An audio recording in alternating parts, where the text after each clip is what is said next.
So we're going to walk through all the organs of the GI tract, and we're going to do it in one end and out the other. So we're going to start in the mouth.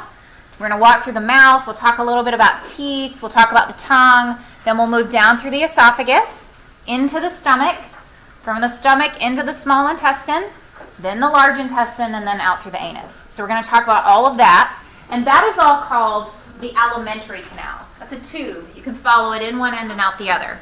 We also a lot of times will refer to it as the gastrointestinal tract or the GI tract. And the job truly is to break down your food into absorbable units, into those monomers. Now, there are some other organs that are in the digestive system that are helping you break food down that are not part of that canal. They're not part of in one end and out the other. They're what are called accessory organs or accessory glands. And these are going to include things like the gallbladder, the liver, the pancreas. Those are still part of the digestive system. They're just not in that tube, right? So we're going to talk about all those parts and pieces and what they do and how they help you break your food down. Where do you absorb the nutrients from food? Where are you absorbing monomers? Small intestine. So your small intestine, you have a lot of it because its job is to absorb nutrients out of food. Do you absorb nutrients in the large intestine?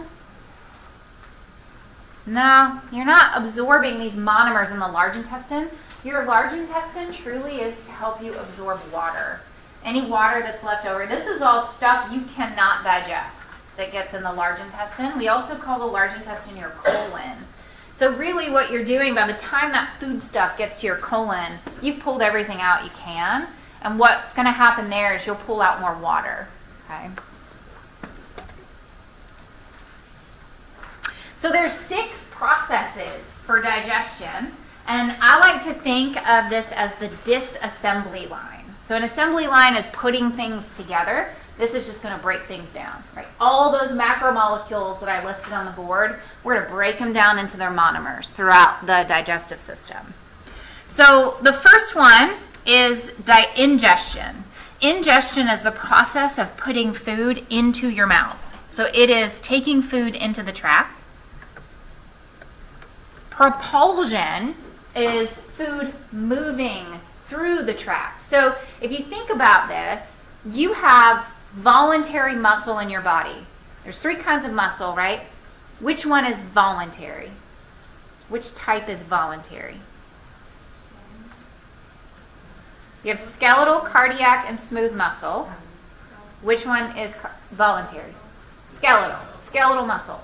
The only place that you have skeletal muscle throughout your digestive system is 2 places. At the beginning and at the end. That's it. Those are the only things that you're going to have control over. So your ability to swallow is going to be voluntary, right? You're voluntarily swallowing. But then you don't think about it again until it comes out the other end. Because your ability to control defecation is also controlled by skeletal muscle, right? So that's it. The rest is smooth muscle that's helping to squeeze the food through. And we call that process peristalsis.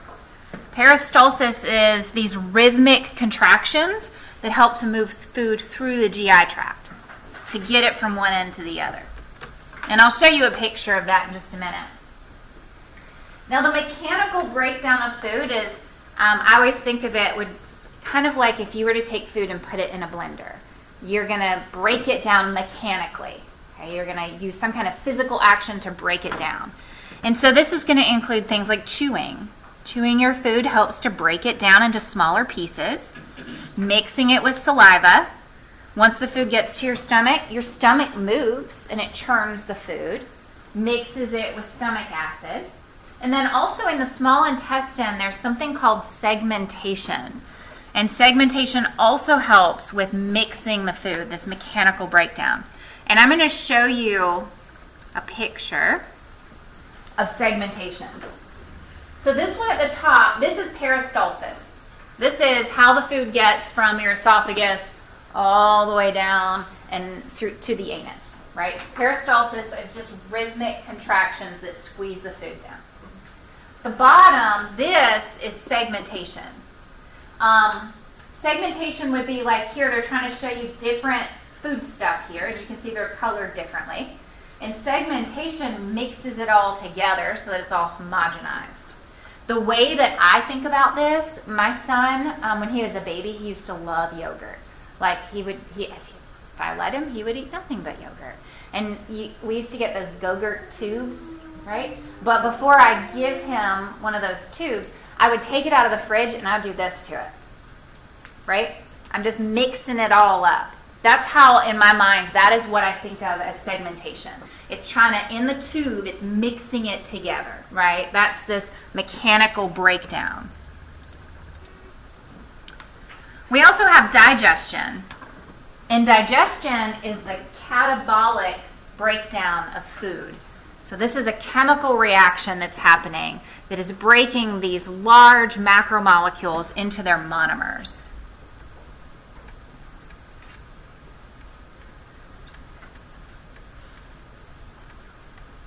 So macromolecules into monomers. This requires enzymes. And we'll talk about these enzymes and where they get released later on in this chapter. But in order for you to truly digest your food and get it into those monomers, it requires the release of enzymes. We also have absorption. Once you get the food into your monomers, now you've got to absorb it and put it in your bloodstream. So this is the movement of nutrients from the GI tract to your blood, or in some cases like fat. When you break down lipids into fatty acids, you don't put these in your bloodstream. These get absorbed into your lymphatic vessels, okay? Special lymphatic vessels. And then lastly is anything that you can't absorb, you're going to get rid of, and that's defecation. So that's just the elimination of anything that's indigestible. So this is just a visual of those 6 processes of the GI tract. So you can see taking food in is ingestion, the mechanical breakdown, which includes chewing, and it's all colored in that sort of darker purple. So you can also see mixing in the stomach, and that's segmentation in the small intestine. We can see propulsion in green happens throughout the entire alimentary canal, moving the food through. And then you can see digestion, which is the breakdown, the catabolic breakdown of macromolecules into their monomers. And we're going to absorb those monomers, that's the orange, into our bloodstream or into our lymphatic vessels. Okay, so that's just a visual of the same 6 processes. So we do actually have some things that help to regulate our ability to digest our food. And so the regulatory mechanisms, the first one I have listed up here are mechanoreceptors and chemoreceptors. A receptor is just anything that is going to respond to a stimulus. And in this case, a mechanoreceptor responds to a mechanical stimulus. A chemoreceptor responds to a chemical stimulus. So mechanoreceptors responding to a mechanical stimulus would be like, for example, when you eat food, it goes into your stomach and the stomach stretches. That's a mechanical receptor. It's telling the stomach, oh God, we've got food in here, we need to break this down. We need enzymes to help us break this down. Chemoreceptors are going to respond to chemical changes. So does anyone know what the pH of your gastric juice is? It's low. 1 has a pH of about 1. So it's very low, very acidic, right? We call it gastric juice or stomach acid sometimes. What do you think happens to the pH in your stomach when you put food in it? Yeah, it's going to go up. It's going to get more basic, right? It's kind of like we're diluting that acid down. And so by changing that, we're changing the pH inside the stomach. That would be a chemoreceptor. It's going to go, oh, we got food in here. The pH has gone up. We know that we've added food to the stomach. And then sometimes the presence of protein, for example, in your stomach can also initiate digestion. And so all of these are reflexes that will either activate or inhibit digestive glands. So this one makes sense to me, right? If the pH of your stomach gets more basic, you know you got food in there. If your stomach stretches, you know you got food in there. Those are two things that would activate the digestive glands. If the pH of your stomach drops and gets back to 1, or if your stomach is no longer stretched, that's going to inhibit, turn off digestive glands because you don't have any food in there. So you can either turn them on or turn them off based on the presence and the activation of these receptors. It's also going to stimulate your smooth muscle to start working.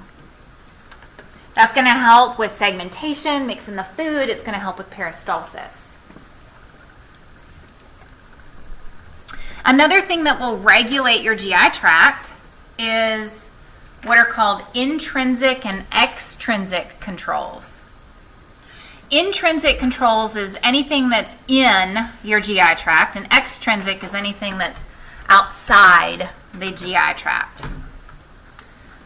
So what we say is that you actually have something called a gut brain. You have this collection of nerve plexuses that are found very close to the GI tract, and because of that we call it the gut brain. It's right there within the GI tract, and that is going to get stimulated if you have food in the GI tract. But because it's right there, we say it's a short reflex, meaning when you get food in your stomach, it doesn't have to, that information doesn't have to travel far because it's just going to the little brain that's in your gut.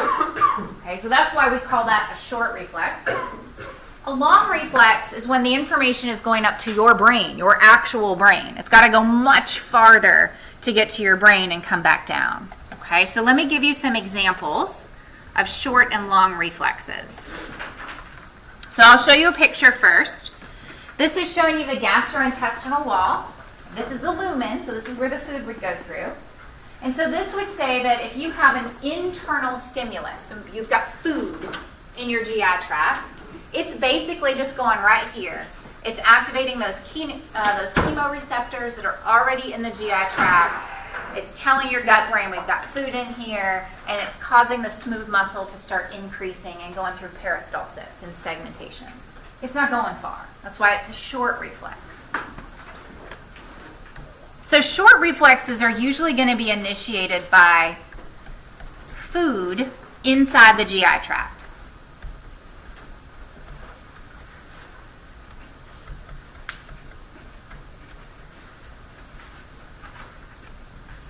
All right, doesn't have to travel far.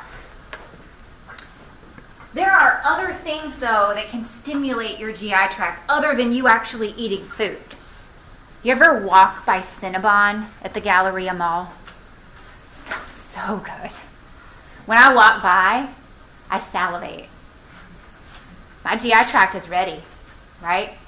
That had nothing to do with me putting food in my stomach. It was the smell of food. It went to my brain, and my brain said, yes, I want some of that. And you start salivating. This is also why if you're hungry and you smell something really good, not only do you salivate, but also your stomach will start churning, and sometimes it'll growl. It'll make that growling noise because your stomach says, all right, bring it on, I'm ready.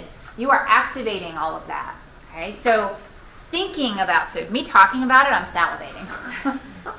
I'm not even hungry and I'm salivating. Thinking about food, smelling food for sure. Sometimes just looking at food. You ever watch commercials on TV? You're not even hungry. You see a commercial of something and you're like, oh, I'm gonna go get some chips. You don't even need chips, but you saw a commercial for chips and you want some chips, right? Your body's getting ready. So those are external stimuli. You put nothing in your mouth. There's nothing in your GI tract. It's all coming, usually going to be from your sense organs on your head, right? Looking, smelling, thinking of food.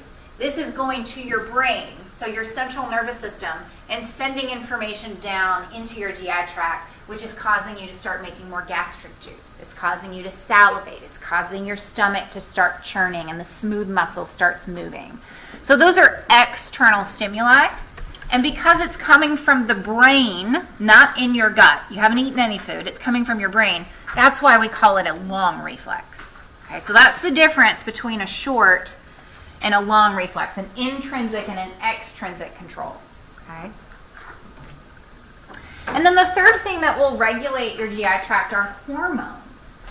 You've got some hormones that can come from the cells that line the stomach and the small intestine.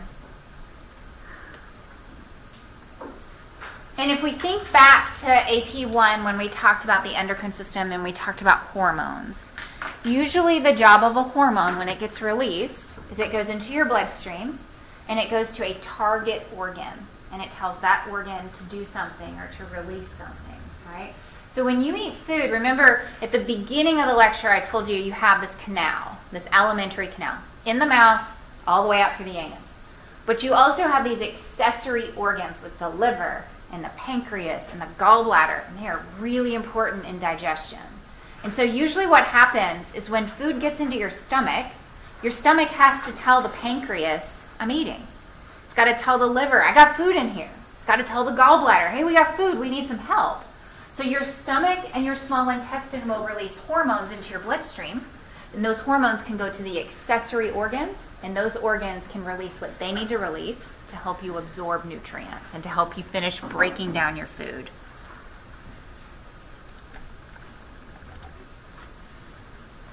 All right, so that's just a little bit about the GI tract. I'm going to walk you through, before we start, we're going to start at the mouth and walk our way all the way down, but before we do that, I do want to walk you through a little bit about the serous membranes that we have, especially in the abdominal pelvic cavity. So remember the serous membranes, you always have one that lines the cavity and one that lines the organ, right? The serous membrane around the cavity is called the parietal serosa. The one that sits on top of the organs is the visceral serosa, and they're separated by fluid, serous fluid, okay? So down in the abdominal pelvic cavity, we call that the peritoneum, okay? So you have a visceral peritoneum, it's on the digestive organs, and you have a parietal peritoneum that lines the cavity. And they're separated by fluid. And that fluid just helps. I mean, if you've ever taken a stethoscope, or even if you've just laid your head on somebody's belly, I used to do it to our doggie all the time. I'd lay my head on her belly, and I could hear like, like snaps and pops. It sounded all weird. Those are gastric sounds. These organs in here are constantly moving. Your intestines are moving, the stomach is moving, and you should be able to hear that, those gastric sounds. So having the serous membranes in here with a fluid in between them just helps to lubricate everything so that nothing's sticking together and it moves easily. Now this should look familiar. Some of it's covered up here, but y'all can see, remember when you take those intestines and you kind of spread them out and you see that really clear film with the blood vessels in it? That's called mesentery. And mesentery is basically where you have a serous membrane that has wrapped around the intestines and then it comes together. So this is actually 2 layers of a serous membrane, and sandwiched in between is a blood supply. This is great because it makes sure that you've always got blood vessels going into your small and large intestine, which is important because that's where you absorb nutrients. And when you absorb nutrients out of your intestine, they're going into your bloodstream, right? So we got to have a blood supply into those intestines. It's also a route for lymphatic vessels because remember, most of our monomers that I have up on the board go into the bloodstream except fat, lipids. Lipids, fatty acids, do not go into the bloodstream. They would change the consistency of your blood. They go into lymphatic vessels. Also, that mesentery is holding your organs in place, and it helps to store some fat. Now, you do have some organs that sit behind the peritoneum. You know, when you had your rat, the last time you did the rat, well, even when you did blood vessels, when you were looking for the blood vessels in the abdominal pelvic cavity, in order to see like the abdominal aorta, and in order to see a lot of those, you had to move all the organs over, but then you had to take your probe and kind of, you probably didn't even notice you were doing it, but you kind of have to dig a little bit so that you can start to see those vessels. truly what you're doing is you're poking through the peritoneum on the backside, because you do have organs that are called retroperitoneal. The kidneys, for example, those are retroperitoneal. They actually sit behind the peritoneum. All those vessels are retroperitoneal. They are behind the peritoneum. Intraperitoneal means they're inside. So like your intestines, for example, the stomach, those are all in the peritoneum. But way on the back of the body, the most posterior you can get, like your kidneys and the blood vessels, those are all going to be retroperitoneal. Now there is a condition called peritonitis, and it causes inflammation of the peritoneum. This is just any time that you are introducing bacteria into the abdominal cavity, this can develop. So this sometimes can be from a piercing wound. It can happen during surgeries or after surgeries. So this is why a lot of times if they're doing any kind of surgery, whether it's a C-section or the one that my mom just had last week, they will give you a bolus of antibiotic through your IV. And that antibiotic is usually administered right before the start of surgery, and it makes sure that you do not develop something like this. So a piercing wound, an ulcer. What's an ulcer?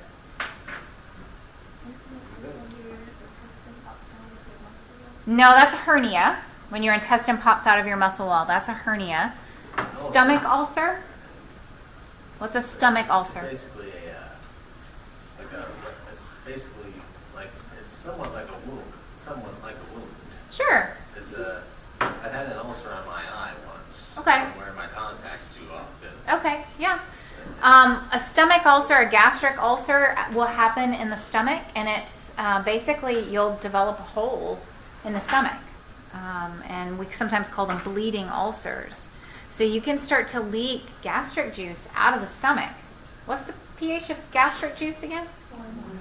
Is that a good thing if you're leaking it out into your abdominal cavity? No, definitely not. So that a perforating ulcer like that can cause issues. A ruptured appendix. Your appendix is, you're going to do this in lab. The appendix, if I take this, you can see the small intestine here, right? You can see the large intestine. And if I turn it around, here's the appendix, right? The appendix is this small structure that's right at the beginning of the large intestine. What's inside the large intestine again? Feces. If your appendix ruptures, guess what you leak out into your abdominal cavity? Feces. And so again, you got a lot of bacteria in there, and so that can lead to things like peritonitis. And it causes, you can see this is an infection in here, and it causes the coverings, the peritoneal coverings, to stick together. It's incredibly painful.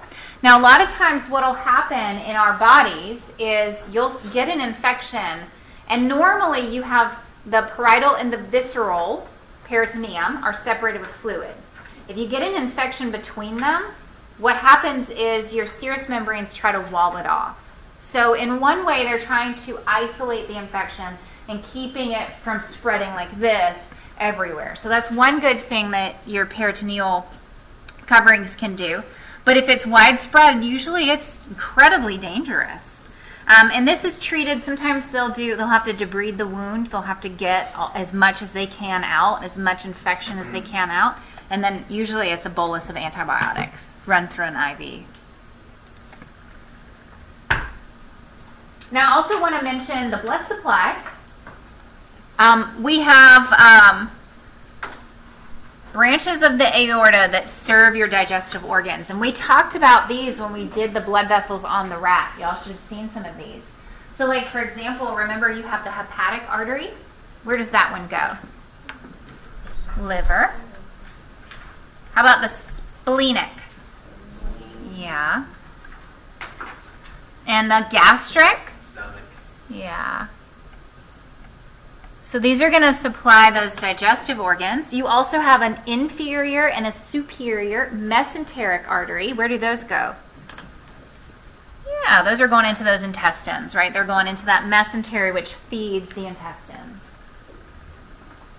The hepatic portal circulation. This is different, right? This is going to the liver.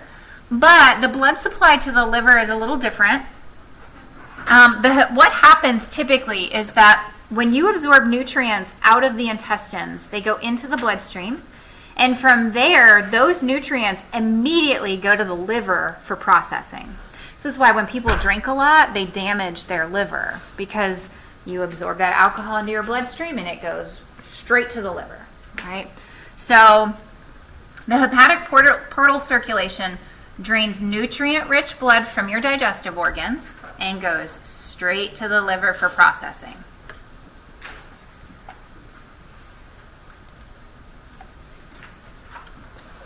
Now, also, before we start into our organs, I also want to walk you through just a little bit on the histology. So we always do histology. There's 4 layers, or tunics that we call them, from the lumen out, right? The lumen is the opening of the GI tract. And so the first layer, the innermost layer, is the mucosa. This is what the food would touch as it passes through the alimentary canal. Then you have, just outside of that, the submucosa, the Muscularis Externa layer, and the serosa on the very outside, the serous membranes. Now, your book goes into a lot of detail about all these layers. We're not going to do that. We're just kind of hitting the surface. And the mucosa, there's actually 3 parts to the mucosa. And your book goes into a lot of detail about those 3 parts and the different functions of each of those. We're going to kind of lump them all together. So I'm going to tell you the function of the entire mucosa and what it does. I just want you to know the main functions of the mucosa, not the individual functions of all these sublayers. But I do want you to know the names of the sublayers. Does that make sense? So know the names of the different sublayers, but instead of knowing what the epithelium does and what specifically the lamina propria does, we're just going to do it collectively and just say, here's all the functions. So this is an image that shows you those 4 layers. So we're going to start here with the mucosa, right? So the mucosa is basically all of this right in here. So you can see the lumen. This is where the food is passing. And here's the mucosa. It's the innermost layer. And then we also have the submucosa, which is just outside of that, which is this layer here. I'll color it in blue. And you can see there's a lot of stuff in the submucosa. There's a great blood supply. There's lymphatic vessels in there. And then we have the muscular layer. So that's our Muscularis Externa. And that layer you can see here, I'm going to put some black on it. So right in here. Now I mentioned this a week or so ago about how whenever you have a tube that has smooth muscle, the muscle is always in 2 layers. Right? You have the longitudinal layer and the circular layer. So you can see that there are 2 layers of muscle here in that Muscularis Externa layer. Then on the very outside is the serosa, which is the serous membrane that sits on top, that visceral serosa. This is what it looks like under the microscope. So again, we start with the lumen here, and you can see the mucosa, which is that innermost lining. You can also see the submucosa, which is that purple stuff. You can see the muscle layer, and then you can see the serosa on the outside. So you can see all 4 layers. You'll look at that in lab.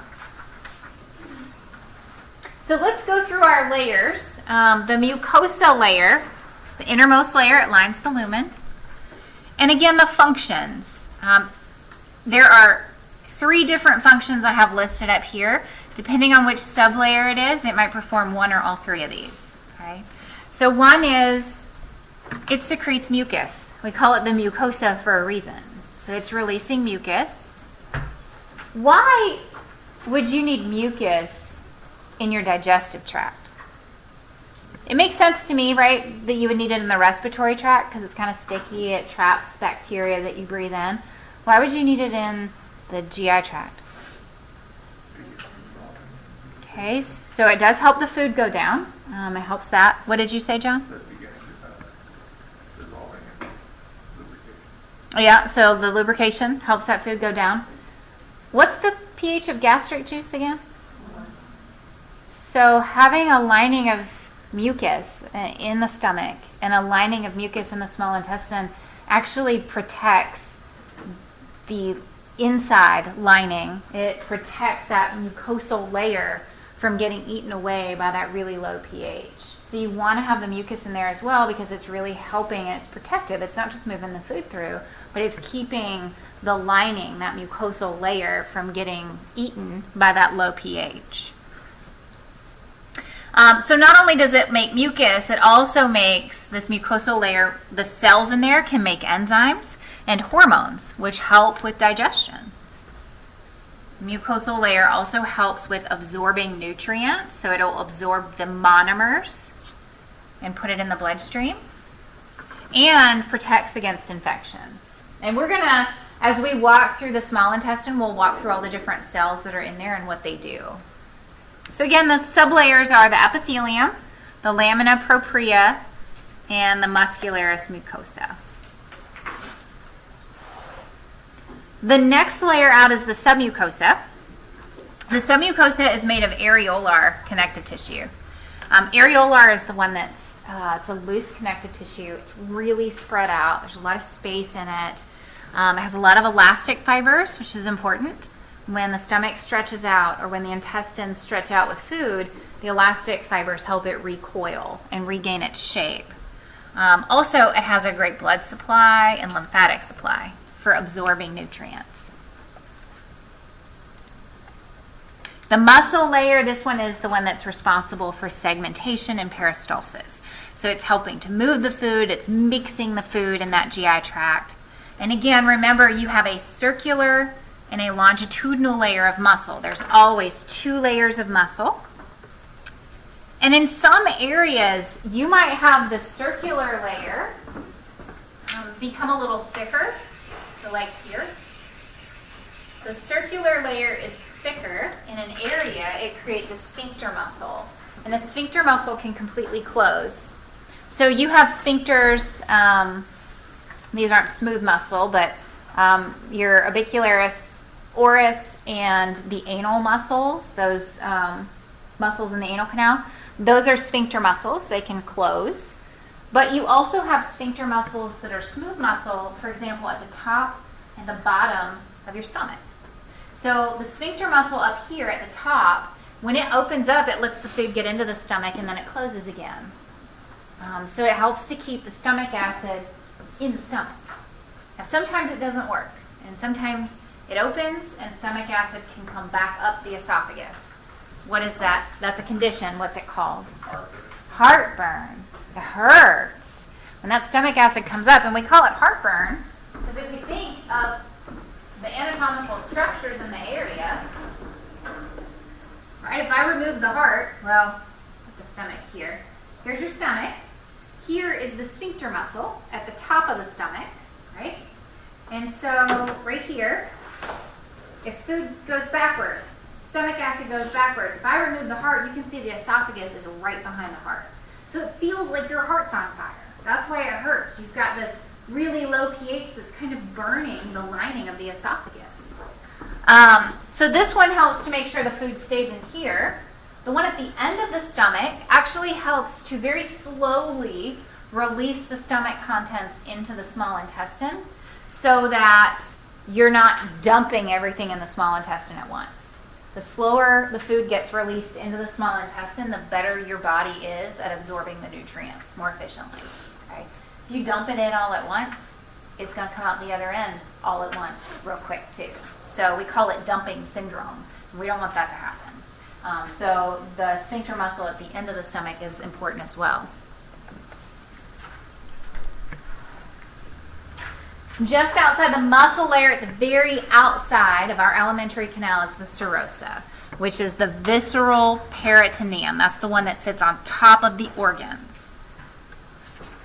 Remember, visceral means organ. So those are all of our tissues, right, from the lumen out, okay, and their functions, their general functions. So now we're going to start in the mouth, and we're going to walk our way all the way down through the alimentary canal. We'll probably make it down to the stomach today, and then on Wednesday we'll make it, I don't know how far we'll make it, but we'll go through the small intestine and probably the large intestine on Wednesday. So in terms of the anatomy of your mouth, we do call it the oral cavity. Sometimes we call it the buccal cavity. And you have your lips, your cheeks, your hard and soft palate at the top, and your tongue at the bottom. Those are all kind of enclosing the oral cavity. The oral orifice is the anterior opening. And if we follow it all the way back, we move into the oropharynx. Remember, your pharynx has three parts: the nasopharynx, the oropharynx, and the laryngopharynx. So the back of the mouth is the oropharynx. And remember, the type of tissue that's in your mouth is a stratified squamous epithelial tissue. Because what's the function of a stratified epithelium? Protection. So it is going to help to protect from abrasion and wear and tear. It's going to help to protect from bacterial organisms from getting into your body. So you can see all the parts and pieces, right? You can see the lips in the front. The hard palate has bone on top. The soft palate is muscle in the back, and the tongue at the bottom. And then you can see the oropharynx back here. In terms of your lips and your cheeks, these are skeletal muscle. The orbicularis oris are your lips, and the cheeks, the main muscle that helps with your cheeks is the buccinator muscle. Sometimes I call it your whistling muscle. It kind of pulls your cheeks in. The oral vestibule is this part here. If we look at the mouth, the oral vestibule is here. It is basically that area between the lips and the gums. Okay. We also have the labial frenulum. The labial frenulum is, let me erase this so we can see it a little bit better. We have one on the top and one on the bottom. It is this area right here. It's connecting the lips to the gums. Okay. And now we've talked already before, we've talked about this lingual frenulum, right? Did we talk about that? I feel like we did. No? Maybe we didn't. And then the oral cavity proper, that's what you think of as your mouth. It's, let me erase. It is all of this. It's basically everything behind your teeth is the oral cavity. Now your hard palate, again, that's the roof of your mouth. It's hard, a bone above it.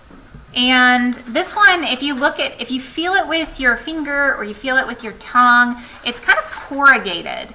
And the fact that it's not smooth is helpful. Having that little those rough ridges on the roof of your mouth actually helps to create a little friction, so you are better able to move the food around your mouth when you're chewing. And then we also have that soft palate. So if you take your tongue and put it on the roof of your mouth and kind of follow it backwards, eventually it goes from feeling hard to feeling soft back there. There's no bone above the soft palate. It's mostly skeletal muscle. And the soft palate, when you swallow, the soft palate sort of raises and it closes off the nasopharynx so that food doesn't go up through your nose. You do have that little uvula, which is that little hangy down ball thing that kind of projects in the back of your throat. Now your tongue on the bottom part of your mouth is composed of skeletal muscle. And if you guys remember from AP1, I know in my class we talk about the tongue and how you have intrinsic tongue muscles and extrinsic tongue muscles. The tongue itself is a muscle, and the intrinsic muscles help to change the shape of your tongue. So, like if you can roll your tongue, like those are intrinsic muscles, right? Anytime you're changing the shape of your tongue, you're using the muscles of your tongue. Extrinsic muscles sit outside the tongue and they help to move your tongue around. So sticking your tongue out, pulling it back in, depressing your tongue. Those are the extrinsic muscles. And the role of your tongue is to help you move food around your mouth when you're chewing. Mixing food with saliva is really important. And it also helps to initiate swallowing. Your tongue, when you swallow, your tongue pushes to the top of your mouth, the roof of the mouth, and it helps to push that food back into the oropharynx. It also helps with speech, and you got taste buds on your tongue, so it helps with taste. We talked about those. And then the lingual frenulum is, I showed you, it's that little connection between the tongue and the floor of your mouth. So there is a condition, I thought we had already talked about it, but I guess not. This is a condition called ankyloglossia. Sometimes we call it fused tongue, or sometimes you probably have heard of it as a child being tongue-tied. This is when the lingual frenulum is really short and it connects to the tip of the tongue. And so it restricts the movement of the tongue. And you can see here, if it's connected at the tip of the tongue, you can't stick your tongue out very far. Now, this is going to distort speech. It's going to make it very difficult to move the tongue around the mouth for speaking. But it also causes a big problem in infants, because if you think about how infants feed, they suckle. Whether they're breastfeeding or bottle feeding, when they suckle, they stick their tongue out. And so it really interferes with feeding. So a lot of times if a baby is born tongue-tied, and that's one of the things, usually after you've had a baby, you stay in the hospital a few days, they will check to see where that lingual frenulum is. And if it's too short, usually within the first week, they'll cut it. So that's how they treat it, is they just snip this lingual frenulum and release the tongue so that it has more movement. If you don't, feeding for this little guy is going to be hard. And you can see this is a child. They've got teeth in there already. They look like baby teeth. That child probably has difficulty speaking. I'll leave these out so we can see better. I also want to talk a little bit about the taste buds that are on your tongue. Have you ever looked at your tongue in the mirror? So your tongue is not smooth. It has little bumps on it. Some of those bumps look kind of white. They have like a white tip on them. Those are called Filiform Papillae. So that term papillae, we have seen that multiple times in A&P. Papillae are finger-like projections. So that's what you have on the tip of your tongue, papillae. Filiform papillae are the ones that have little white tips on them. They provide sort of roughness to your tongue, but they do not contain taste buds. So they are not helping with picking up taste of food. They are just helping to give your tongue a little extra friction so that it can move food around a little bit better. Fungiform papillae, these are the little red ones. So when you stick your tongue out, you should see little tiny white bumps and little tiny bright red or bright pink bumps. The bright pink ones are the fungiform, and these are scattered all over the tongue, and these do contain taste buds. Now, if you stick your tongue out far enough, what you're going to see at the very back are these big bumps, and they're kind of in the shape of a V. So let me show you a picture. Okay. These right here.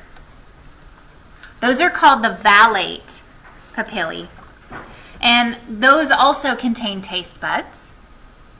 Circle the ones that have taste buds. And then lastly are the folate papillae. And these are on the sides of your tongue. These have taste buds that are mostly active in infants and children. You've probably heard of people talk about how, kids, when they get a little bit older, your tastes change in terms of what you like and what you don't like. And that is very true. Children can taste things a different way than we can because they do have some taste buds that are more active when they're younger, and they are less active when we're older, especially like those folate papillae. How old does the child have to be for those to start? I think it varies from child to child.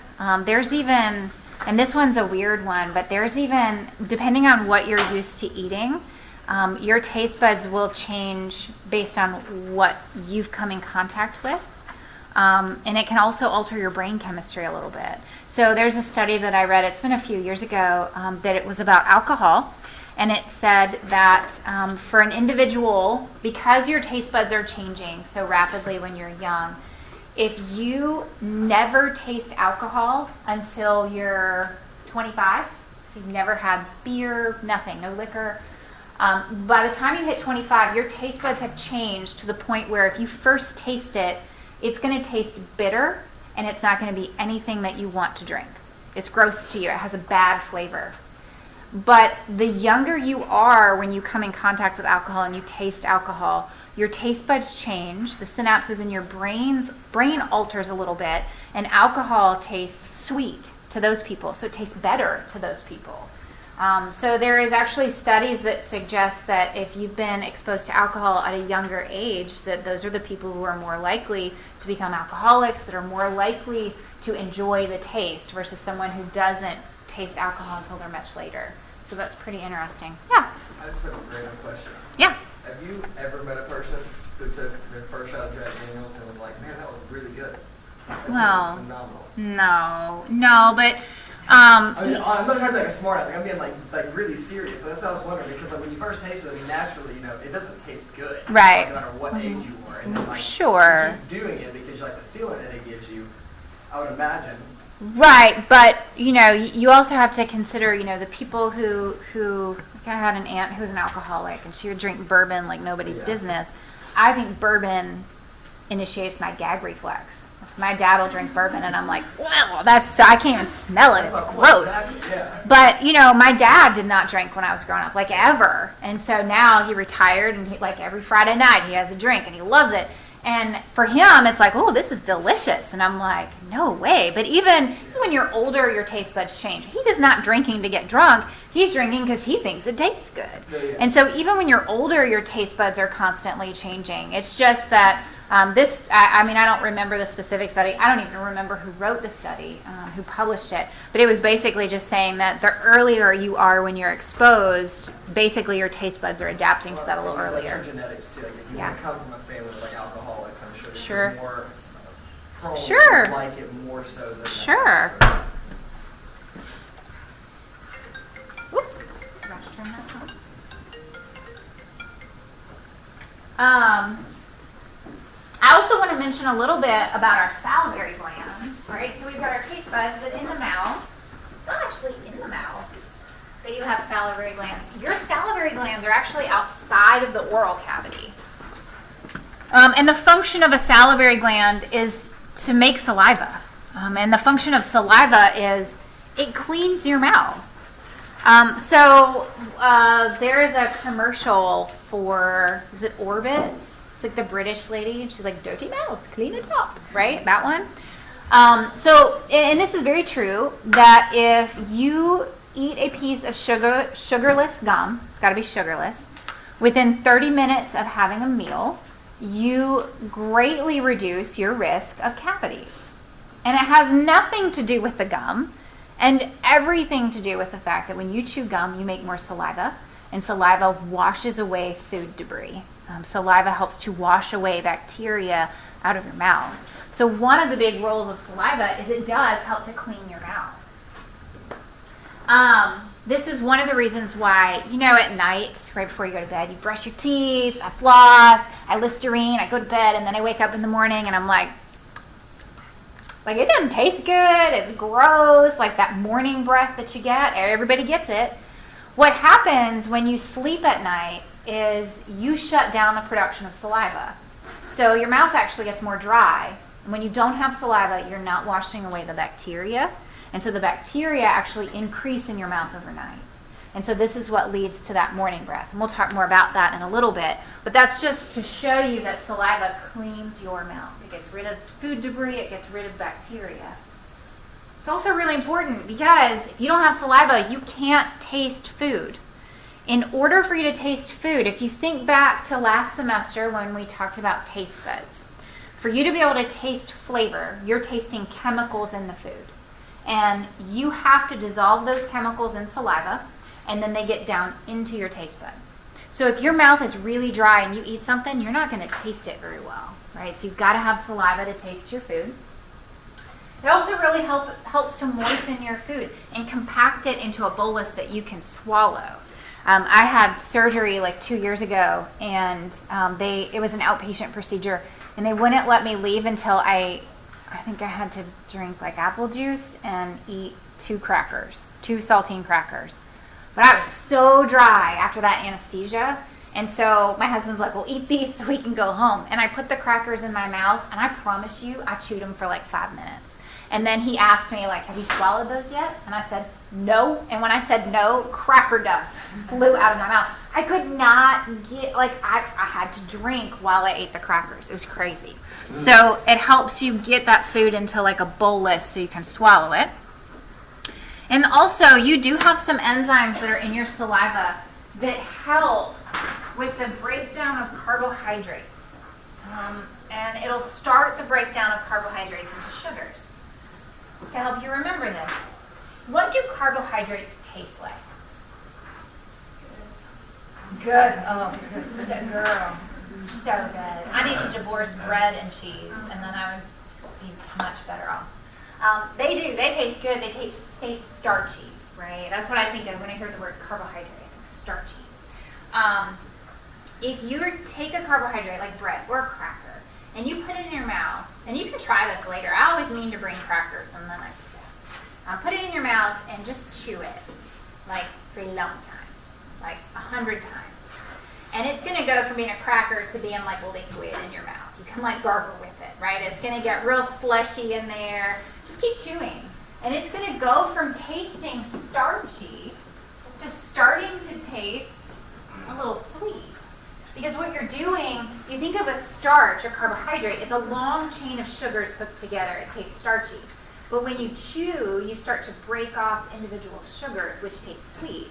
So this is why, like, when you give a baby a cracker, like when my son was itty bitty, I'd hand him a cracker, and he'd gum on one cracker for like an hour, and he'd have cracker goo down his arm, like all over his face, but he loved it. He'd go, the whole time he was eating. Babies love crackers because they chew and gum on them for so long that they taste really sweet. Because you have enzymes that are in your saliva that help with the breakdown of carbs. So that starts in the mouth. This is just a picture that's showing you some of these salivary glands. And you can see that they are not in the oral cavity, right? Here is a big one. This is one you looked at on the rat, the parotid salivary gland. It's over on the sides. This is the one that I feel when I think about or see someone eating something really sour. Like if I see someone eat something, like my child at Halloween got those warheads, and he's like, oh, I love these. And I was like, really, man? Are you sure? Said, yeah, and he put it in his mouth, and he was like making this awful face, and my cheeks were hurting, right? They were like, I could feel it. That's that parotid salivary gland. It's making saliva. Even talking about it makes my salivary gland hurt. And it starts pumping saliva into your mouth. You also have some other ones here, like one under your tongue called the sublingual salivary gland, and then you have that submandibular salivary gland. Saliva is mostly water, 99.5% water. It's a little acidic. It has other electrolytes in it, and it does have some digestive enzymes, namely the one that helps you break down carbs. The enzyme that helps you break down carbs is called amylase. Okay, that's the first time you've seen that, so I'm going to underline it. But you're going to see that a lot more throughout this lecture. Amylase is the enzyme that breaks down starch. Now, you have a little bit in your saliva. We call it salivary amylase. But you also release it in other places throughout the alimentary canal that we'll talk about. You also have an enzyme that starts helping with the breakdown of fat. Fat is by far, of our 4 macromolecules, it is by far the hardest to break down. And the reason, I want you to think about fat. Think about if I had like a bowl of water and I put 2 drops of oil in that bowl. What happens if those 2 drops get close to each other? Right? It creates one big drop. So the hardest part about breaking down fat is actually what we call emulsifying it. It's breaking the fat into smaller droplets. So we actually start that process in the mouth with the saliva. The enzyme that helps to break down fat is called lipase. And the one that's getting released in the mouth is lingual lipase. You also have in your saliva, you've got some proteins that help to protect against infection. Like you have mucin, it's a little mucus. You have lysozyme, it's the same stuff that's in your tears that lyses open cells, it breaks them open. You have the antibodies, like the IgA antibodies, you'll have those in your saliva. Human defensins. And that all makes sense to me because this is a great entry point for bacteria to get into your body. So we want to kill those off. You also have waste in your saliva, like urea and uric acid. That's the same stuff that's coming out in your urine and in your sweat. It's just in much smaller amounts. So you produce about 1,500 mils of saliva a day. You just don't realize it because you swallow it. So you're constantly swallowing that. Keeps your mouth nice and moist. Sometimes you'll have more saliva being produced, like this morning. I'm sure you all are producing more saliva because we've been talking about food. Smelling food, thinking about food. Also, this one's weird, but you know when you throw up, right before you throw up, like you know you're going to throw up, but right before... Yeah, so you get your mouth gets very watery. Oh. That's the way you know you're about to throw up when you feel very I don't even like to talk about it, right? You start you just drips out of your mouth, so gross. That's for a reason. When you start producing a ton of saliva right before you throw up, that is your brain saying, oh crap, we have something really bad in the digestive tract, we're gonna vomit and get it out, but if it's left in our mouth, let's wash it away. So that is your body's way of washing out whatever toxin you may have ingested and getting it out of your mouth. So there's a reason why you do that. Now there are times when you might produce less saliva. One of them is a sympathetic nervous system stimulation. So remember, sympathetic, that's that fight or flight response. So when you're producing a lot of adrenaline, when you are working out, when you are scared, you're not worried about digesting food, so you're not going to make nearly as much saliva. And it results in your mouth getting a little dry. We call that xerostomia. That's just dry mouth. Also, if you're really dehydrated, because saliva is mostly water, you're not going to make a lot of saliva. Now, problems happen when you don't make enough saliva because I just told you all the benefits of having saliva. So if you don't have enough, bad breath is really common, right? And bad breath that is persistent is called halitosis. And again, this is just caused because you're not washing away the bacteria because you don't have enough saliva. You can't wash it away. And what happens is the amount of bacteria that's in your mouth starts to go up. And these bacteria make gases. So these are gases like hydrogen sulfide. This is the same gas that's given off by rotting eggs, right? That sulfur, gross egg smell. If you've ever been to Yellowstone, that's what the hot springs smell like, right? Rotten eggs. Methyl mercaptan, that is the same gas that's given off by feces. That is gross to think about. It's in your mouth. And cadaverine, this is the same gas given off by rotting corpses. So you have bacteria in your mouth that give off all these gases, right? So this is why people have halitosis if they don't have enough saliva, or in the morning when you have that morning breath because you're not having enough saliva. Now, we're going to also talk just a little bit about the teeth. Your teeth are there for tearing food or grinding food. It depends on which kind of tooth we're looking at. You do have primary teeth. We also call primary teeth baby teeth. Sometimes they're called deciduous teeth. Sometimes we call them milk teeth. It's all the same thing. And so deciduous teeth, baby teeth, or milk teeth. I'll write down all the terms. I think your book uses all of them. And you have 20 baby teeth. And so these baby teeth usually erupt somewhere between 6 months of age is usually about when they start. Some babies get their teeth a lot earlier than that. And usually a baby will have all 20 baby teeth by the time they're 2. The last teeth to come in are what are called the 2-year molars, and those will pop through. Okay? Eventually what's going to happen is around the time the child hits 6, those teeth the roots get reabsorbed and those teeth start falling out and are replaced by permanent teeth. and you have 32 permanent teeth in your mouth. So these are your adult teeth. Now, most dentists say that the later a child starts losing teeth. Like my son, I don't think he lost his first tooth until he was about 6.5. He's kind of late in losing teeth. He had kids in his class in preschool. They were 4 that were losing teeth, and he wasn't till 6.5 that he started losing them. But dentists say the later you are, the better, because it gives kids a chance to develop good brushing habits before they get permanent teeth. Because once you get your permanent teeth, those are there forever, and we don't want them to fall out, and we don't want to get cavities in them. So we want to give kids a chance to really be able to brush well. All but your third molars, which are your wisdom teeth, those are usually in by the end of adolescence. Your wisdom teeth usually will come in somewhere between the ages of 17 and 25. Most people, though, by the time you hit 17, you've already had some dental work. Like you've had braces, you've had things to correct your bite by that point in time. So most of the time you don't have room in your mouth for your wisdom teeth, so they'll go ahead and take those out, okay, before they pop through. Because if they come through, then they're going to misalign the rest of your teeth. Your teeth are classified by their shape and their function. So our incisors are the ones in the front. And these are kind of chisel shaped, and they're really good for tearing things off, like taking a bite out of something. Your canines are those fang teeth, your vampire teeth on the sides, and those are good. They're pointier, so they're good for piercing meat.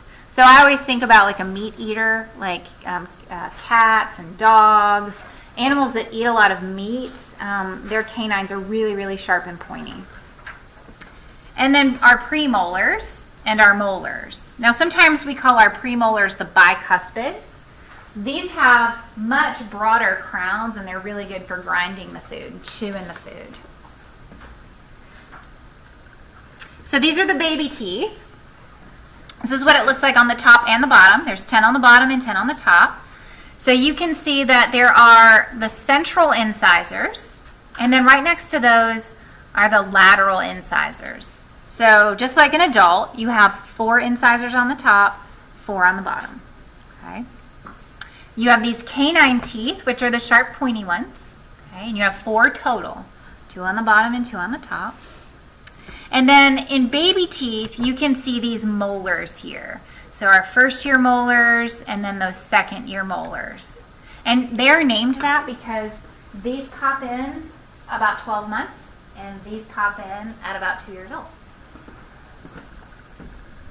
And these are our primary teeth. They're our permanent teeth. So you can see that we have more primary teeth. So we have, again, our central incisors, and next to that are the lateral incisors. So we have 8 total, 4 on the top, 4 on the bottom, just like our baby teeth. We have our canines, which are the sharp pointy ones, 4 total, 2 on the top, 2 on the bottom. And then I like to think that those first and second year molars in a baby turn into our premolars. They turn into the bicuspids, right? So you can see that we have 2 over here and 2 over here in an adult. And then the back 3, those are our molars. Okay, and the ones in the very back here, those are our wisdom teeth. Most of us don't have those. Again, because it'll misalign your teeth. It's also, they're so far back in your mouth that sometimes it's hard to keep them brushed. And so this is another reason why dentists might take them out. I had 5 wisdom teeth. So I had mine pulled. I had braces and I had them pulled, and I had an extra one.